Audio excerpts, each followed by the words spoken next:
En el año 415 después de Cristo, en la ciudad de Alejandría, una mujer fue arrastrada de su carruaje por una turba enfurecida. Tenía aproximadamente 60 años. Era respetada como la filósofa y matemática más brillante de su tiempo. Su nombre era Hipatia de Alejandría, y en las próximas horas sería despedazada viva por una multitud de fanáticos religiosos. Su crimen no fue asesinato, traición o blasfemia en el sentido tradicional. Su crimen fue ser mujer educada en era donde el conocimiento femenino era visto como amenaza, ser pagana en ciudad cada vez más dominada por cristianismo fanático, ser voz de razón en tiempo de fanatismo creciente. Esta es la historia de Hipatia, la última gran filósofa del mundo antiguo, y su muerte marca uno de los momentos más oscuros en la historia del conocimiento humano. Para entender cómo Hipatia llegó a ese momento terrible, debemos retroceder a su vida extraordinaria. Hipatia nació alrededor del año 355 en Alejandría, Egipto. Era hija de Teón de Alejandría, matemático y astrónomo famoso. Teón era uno de los últimos académicos que trabajaban en la biblioteca de Alejandría, la legendaria biblioteca que había sido centro del conocimiento mundial durante siglos. Aunque gran parte de la biblioteca había sido destruida en incendios anteriores, todavía funcionaba como institución de aprendizaje. Teón educó a su hija personalmente, algo extraordinariamente raro para la época. La mayoría de las mujeres en el siglo IV no recibían educación formal. Se esperaba que se casaran jóvenes, tuvieran hijos, manejaran el hogar. El conocimiento académico era considerado innecesario e incluso peligroso para mujeres.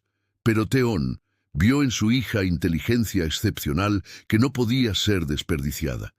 Le enseñó matemáticas, astronomía, filosofía, literatura. Hipatia estudió las obras de Euclides, Ptolomeo, Platón, Aristóteles. Dominó geometría, álgebra, astronomía con facilidad que asombraba a su padre. Para cuando tenía 20 años, Hipatia ya había superado a su padre en algunos campos. Comenzó a dar conferencias públicas sobre filosofía y matemáticas. Al principio, la audiencia venía por curiosidad, para ver a mujer joven enseñando materias masculinas, pero rápidamente quedaban impresionados por su conocimiento profundo y habilidad para explicar conceptos complejos. Hipatia se convirtió en maestra en la escuela neoplatónica de Alejandría. El neoplatonismo era filosofía que combinaba enseñanzas de Platón con misticismo y matemáticas. Enfatizaba búsqueda de verdad a través de razón y contemplación filosófica. Hipatia atraía estudiantes de todo el mundo mediterráneo. Cristianos, paganos, judíos, todos venían a estudiar con ella. Su aula era uno de los pocos lugares donde personas de diferentes religiones se reunían en diálogo civilizado. Enseñaba que la verdad podía ser encontrada mediante razón, no solo fe. Que las matemáticas y la filosofía eran caminos hacia entendimiento del universo. Era mensaje peligroso en era donde el cristianismo ortodoxo estaba consolidando poder. Hipatia también contribuyó al conocimiento científico directamente. Escribió comentarios sobre obras de Diofanto de Alejandría sobre álgebra. Estos comentarios no solo explicaban el trabajo de Diofanto, sino que añadían sus propias observaciones matemáticas. Trabajó en comentarios sobre las cónicas de Apolonio de Perge. Las cónicas eran estudio avanzado de geometría, que incluía parábolas, hipérbolas y elipses. Estos trabajos ayudaron a preservar conocimiento matemático antiguo, que de otro modo se habría perdido. También trabajó con su padre en nuevas ediciones de los elementos de Euclides. Su versión se convirtió en base para muchas ediciones posteriores que preservaron geometría euclidiana. Diseñó astrolabio, mejorado para medir posiciones de estrellas y planetas. El astrolabio era instrumento esencial para navegación y astronomía. Inventó hidrómetro para medir densidad de líquidos. Este instrumento tenía aplicaciones prácticas en comercio y ciencia. Sus contribuciones técnicas eran significativas, pero su verdadera importancia era como maestra y símbolo. Era prueba viviente de que las mujeres podían igualar o superar a los hombres en intelecto, que la razón y el aprendizaje no conocían límites de género. Esto la hacía admirada por algunos y profundamente amenazante para otros. Hipatia nunca se casó, cosa extraordinaria para mujer de su clase social. En sociedad donde matrimonio y maternidad eran destino esperado de toda mujer, rechazó múltiples propuestas de matrimonio durante su vida. Una historia cuenta que un estudiante le confesó estar enamorado de ella. Hipatia respondió mostrándole trapo manchado con su sangre menstrual. «Esto es lo que realmente amas», le dijo, «nada hermoso en absoluto». Era su manera de mostrar que el amor físico era ilusión. La verdadera belleza estaba en la mente y el alma. También era rechazo directo del rol sexual que la sociedad esperaba que cumpliera. Dedicó su vida completamente al conocimiento y la enseñanza. Vivía modestamente a pesar de su fama, enfocándose en sus estudios. Viajaba por Alejandría en carruaje simple, accesible a cualquiera que quisiera aprender. Daba conferencias públicas en las calles, democratizando el conocimiento. No cobraba por sus enseñanzas, creyendo que el conocimiento debía ser gratuito. Su influencia se extendió más allá de la academia hacia la política. Muchos líderes de Alejandría eran sus estudiantes o admiradores. El prefecto romano Orestes era particularmente cercano a ella. Orestes era funcionario imperial responsable de administración civil de Alejandría. La consultaba sobre asuntos de gobierno, valoraba su consejo sobre filosofía y ética. Hipatia le aconsejaba moderación, tolerancia religiosa, gobierno justo. Esta conexión con el poder político la pondría en peligro mortal, porque Alejandría en el siglo V temprano era ciudad en conflicto religioso intenso. El cristianismo se había convertido en religión oficial del Imperio Romano en 380. El emperador Teodosio había prohibido cultos paganos y cerrado templos, pero no era cristianismo unificado. Había facciones violentamente opuestas. Arrianos contra ortodoxos, debates teológicos que terminaban en violencia callejera. En Alejandría, el obispo Cirilo representaba facción cristiana más extrema e intolerante. Cirilo se había convertido en obispo en el año 412, después de elección tumultuosa. Había sobornado, intimidado y manipulado para conseguir la posición. Era hombre ambicioso, fanático, determinado a consolidar poder absoluto sobre la ciudad. Veía a los no cristianos como enemigos que debían ser eliminados o convertidos por la fuerza. Su modelo de cristianismo no permitía coexistencia pacífica con otras creencias. Bajo su liderazgo, los cristianos de Alejandría se volvieron cada vez más violentos.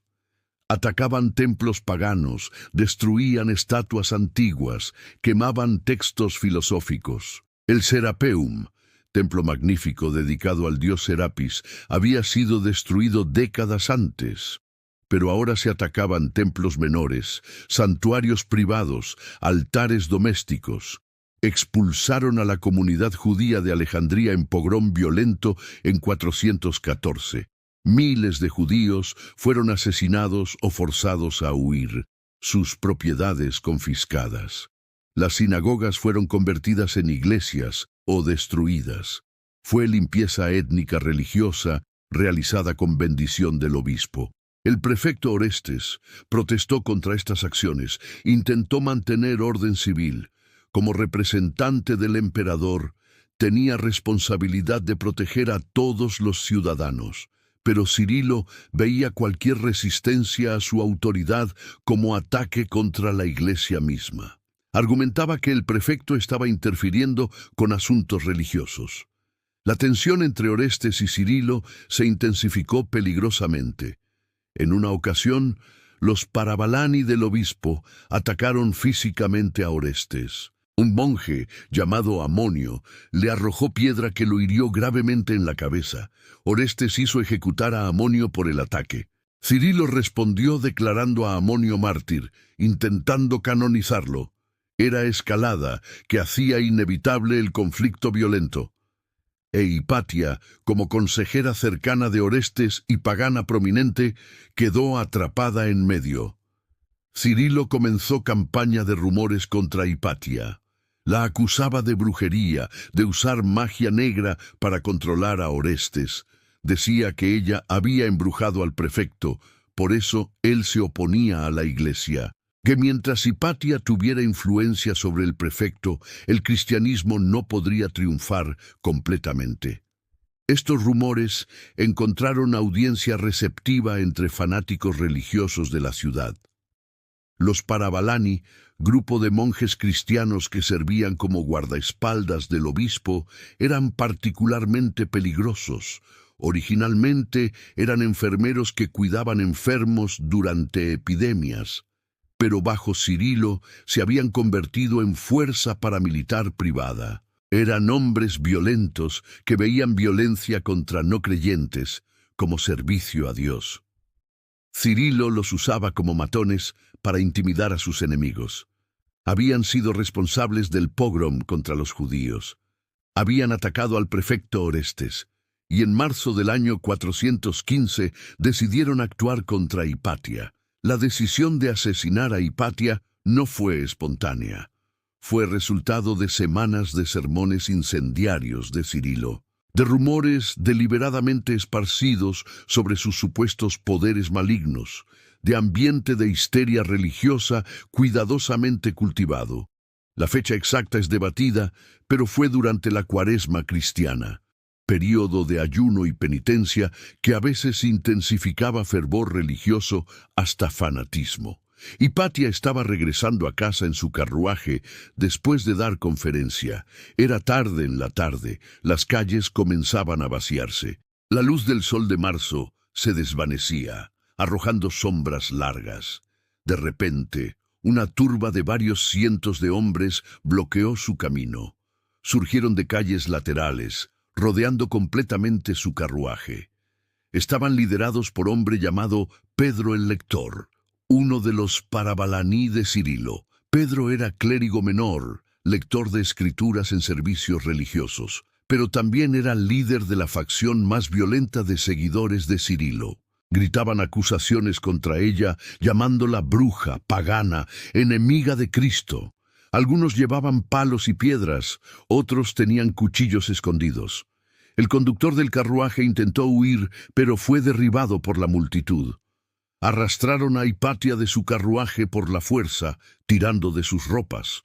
Ella tenía 60 años, no podía defenderse contra cientos de hombres jóvenes furiosos.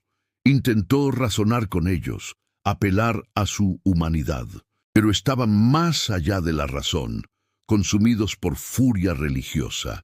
La arrastraron por las calles hacia la iglesia llamada Cesarión. Era antiguo templo pagano dedicado al culto imperial que había sido convertido en iglesia cristiana. Cirilo quería que su muerte ocurriera en lugar que simbolizara triunfo del cristianismo sobre paganismo. La multitud la arrastraba por calles de piedra. Sus rodillas y manos sangraban por la fricción. Algunos ciudadanos observaban horrorizados, pero nadie intervenía. El miedo a la turba era demasiado grande. Nadie se atrevía a defender a la pagana. Dentro de la iglesia Cesarión comenzó el horror verdadero. La gran iglesia, con sus columnas de mármol y mosaicos, se convertiría en cámara de tortura. Los relatos históricos de lo que sigue son consistentes en su brutalidad. Le arrancaron su ropa, rasgando sus vestiduras hasta dejarla completamente desnuda. La humillación era parte del castigo, destruir su dignidad antes de destruir su cuerpo. Para una mujer que había vivido vida de modestia intelectual, esto era violación adicional. Entonces comenzaron a golpearla con ostraca, fragmentos de cerámica afilados. Estos fragmentos eran desechos de vasijas rotas, abundantes en cualquier ciudad antigua, pero en manos de turba enfurecida se convertían en instrumentos de tortura. Según el historiador Sócrates Escolástico, quien escribió apenas 30 años después, la despellejaron viva. Sócrates era cristiano, obispo de hecho, pero estaba horrorizado por el asesinato. Su relato es particularmente valioso porque no tenía razón para exagerar la brutalidad. Los fragmentos de cerámica arrancaban tiras de piel y carne de su cuerpo. Comenzaron con sus brazos, cortando repetidamente la piel delicada, luego sus piernas, su espalda, su pecho. Hipatia debe haber gritado de agonía, mientras cientos de cortes desgarraban su cuerpo. La sangre cubría el piso de mármol de la antigua iglesia. Se acumulaba en charcos que reflejaban la luz de las velas. Pero la turba no se detenía. Continuaban cortando, desgarrando, mutilando. Algunos relatos dicen que le arrancaron los ojos de sus cuencas, símbolo de destruir su capacidad de ver verdad. Otros dicen que le cortaron los senos, ataque específicamente dirigido a su feminidad. La violencia era tan extrema que trascendía el asesinato hacia algo más oscuro. Era aniquilación, intento de borrar no solo su vida, sino su existencia misma.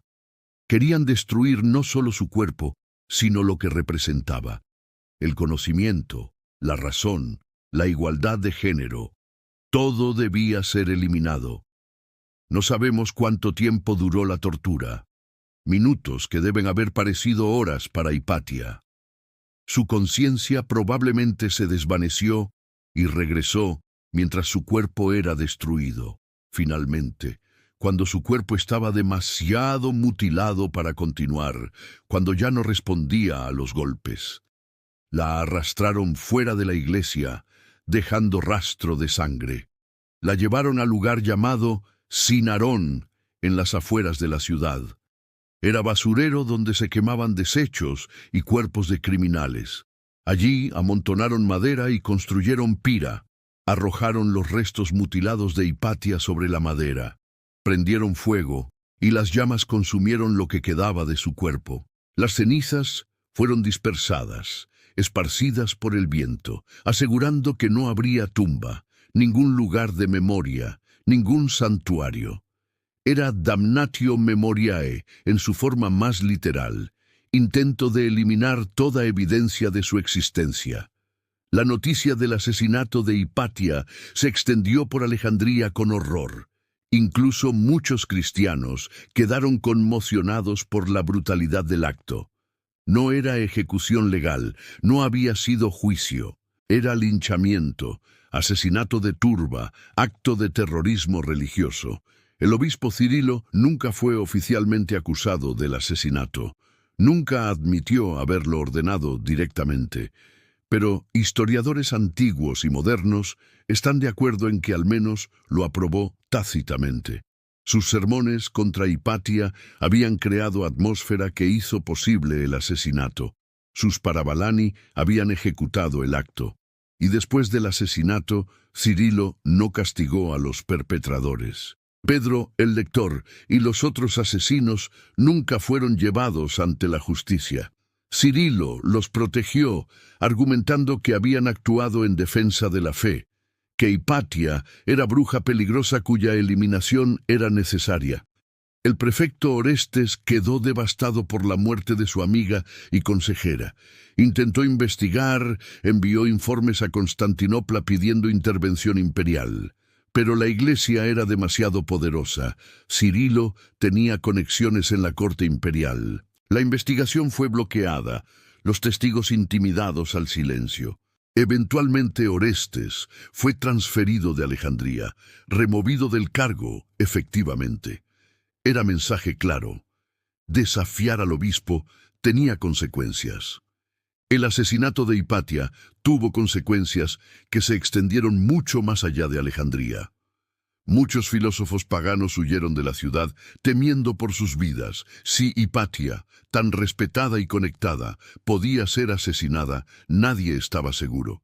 La escuela neoplatónica que Hipatia había liderado se disolvió. Sus estudiantes se dispersaron, algunos a Atenas, otros a Constantinopla. La biblioteca de Alejandría, ya disminuida, perdió uno de sus últimos grandes académicos.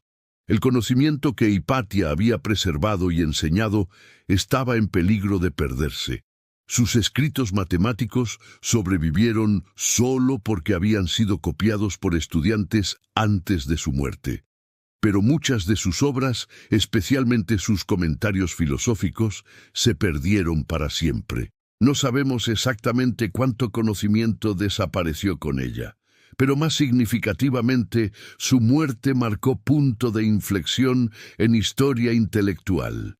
Fue señal de que la era del aprendizaje clásico estaba terminando, que la razón filosófica estaba siendo reemplazada por dogma religioso, que hacer preguntas y buscar conocimiento podía ser crimen capital. Los historiadores a menudo señalan el asesinato de Hipatia como momento simbólico, el momento cuando la antigüedad clásica dio paso a la Edad Media, cuando la antorcha del conocimiento que había brillado desde Grecia antigua comenzó a atenuarse. No fue el único factor, por supuesto, el imperio estaba colapsando por múltiples razones, pero fue símbolo poderoso del cambio que estaba ocurriendo. Durante siglos después de su muerte, Hipatia fue mayormente olvidada. Los escritores cristianos medievales raramente la mencionaban. Cuando lo hacían, era para justificar su muerte como castigo por paganismo y brujería. Era presentada como enemiga de la verdadera fe que había recibido justo castigo. Pero durante el Renacimiento, su historia comenzó a ser redescubierta. Humanistas que valoraban conocimiento clásico la vieron como mártir de la razón. Rafael la incluyó en su famoso fresco La Escuela de Atenas.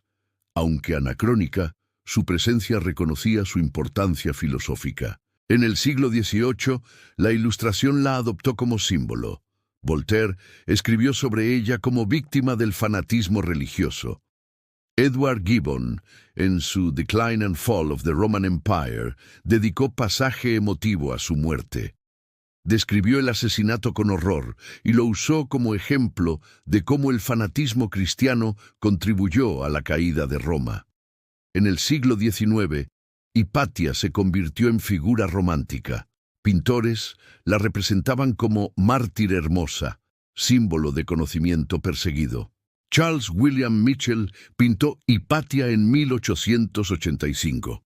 La mostraba desnuda rodeada por turba, momento antes de su muerte. Escritores crearon novelas sobre su vida, aunque frecuentemente la romantizaban.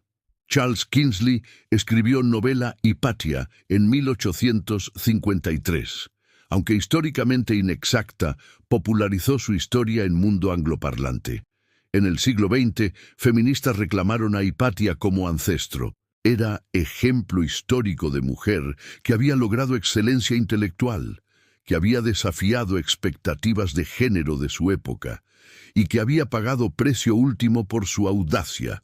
Dora Russell, Judy Chicago y otras incorporaron a Hipatia en su trabajo. La astrónoma y divulgadora científica Carl Sagan habló sobre Hipatia en su serie Cosmos. La presentó como representante del pensamiento racional perseguido por ignorancia. Su descripción emotiva de su muerte introdujo a Hipatia a millones de espectadores. En 2009, la directora Alejandro Amenábar hizo película Ágora sobre su vida. Rachel Weisz interpretó a Hipatia en producción épica. La película tomó libertades históricas, pero introdujo a Hipatia a audiencia moderna masiva. Generó nuevo interés en su historia y debates sobre religión y ciencia. Hoy, Hipatia es recordada como una de las primeras mujeres matemáticas y filósofas documentadas. como mártir del conocimiento y la razón en era de fanatismo, como símbolo de lo que se pierde cuando el dogma reemplaza al pensamiento crítico. Asteroides, cráteres lunares y software han sido nombrados en su honor, pero debemos ser cuidadosos al interpretar su historia. Es tentador ver su muerte como simple conflicto entre razón y religión, entre ciencia y fe, entre progreso e ignorancia. La realidad era más compleja y más matizada. Muchos de los estudiantes de Hipatia eran cristianos que valoraban su enseñanza. Sinesio de Cirene, uno de sus estudiantes más famosos, se convirtió en obispo cristiano. Mantuvo correspondencia afectuosa con Hipatia durante toda su vida. El cristianismo no era inherentemente opuesto al aprendizaje o la filosofía. Muchos teólogos cristianos tempranos eran filósofos sofisticados. Agustín, Orígenes, Clemente de Alejandría combinaban fe cristiana con filosofía griega. El problema no era el cristianismo per se, sino el fanatismo. Era el tipo específico de cristianismo radical que Cirilo representaba, que veía compromiso y diálogo como debilidad, que consideraba a los no creyentes como enemigos que debían ser eliminados. Este fanatismo no es exclusivo del cristianismo o de cualquier religión. Aparece en cualquier ideología que afirma poseer verdad absoluta, que rechaza cuestionamiento o disidencia, que está dispuesta a usar violencia para imponer su visión. La historia de Hipatia nos advierte sobre peligros de tal fanatismo. Nos muestra qué sucede cuando turba enfurecida reemplaza al juicio razonado, cuando la identidad grupal supera la humanidad individual, cuando el miedo y el odio son movilizados por líderes irresponsables. También nos recuerda la vulnerabilidad particular de las mujeres que desafían normas. Hipatia fue atacada no solo por ser pagana, sino por ser mujer educada, por ocupar espacio público que la tradición reservaba para hombres, por tener autoridad intelectual que amenazaba jerarquías de género. Su desnudamiento forzado antes de la muerte no fue accidental. Era mensaje específico sobre qué sucede a mujeres que olvidan su lugar. Esta dimensión de género en su asesinato resuena inquietantemente hoy. En muchas partes del mundo, las mujeres educadas todavía enfrentan violencia, por ir a la escuela, por enseñar, por hablar públicamente. Malala Yousafzai fue baleada por talibanes por defender educación de niñas. Hipatia es su ancestora en esta lucha continua. La pérdida de Hipatia también representa pérdida más amplia de conocimiento. No sabemos exactamente cuánto de su trabajo se perdió, pero sabemos que contribuciones significativas a matemáticas y astronomía desaparecieron. Esto se repitió innumerables veces en siglos siguientes, cuando bibliotecas eran quemadas, cuando académicos eran silenciados, cuando el conocimiento era visto como peligroso en lugar de valioso. Cada vez la humanidad retrocedía, tenía que redescubrir lo que había sido olvidado. En este sentido, el asesinato de Hipatia fue crimen no solo contra ella, sino contra el conocimiento mismo, contra el proyecto humano de entender el universo mediante razón, contra generaciones futuras que podrían haber beneficiado de sus enseñanzas. Hoy, cuando miramos hacia atrás a Hipatia, vemos múltiples lecciones sobre peligros del fanatismo religioso y político, sobre importancia de proteger el discurso libre y la investigación, sobre necesidad de defender a quienes desafían ortodoxias opresivas, sobre valentía requerida para buscar verdad en tiempos peligrosos. Hipatia sabía que su posición era precaria. Amigos le advirtieron sobre peligro creciente de Cirilo y sus seguidores. Le sugirieron que huyera de Alejandría, que se fuera a Atenas o Constantinopla, que se convirtiera al cristianismo, que se mantuviera callada. Pero ella continuó enseñando, continuó viviendo públicamente como mujer de conocimiento.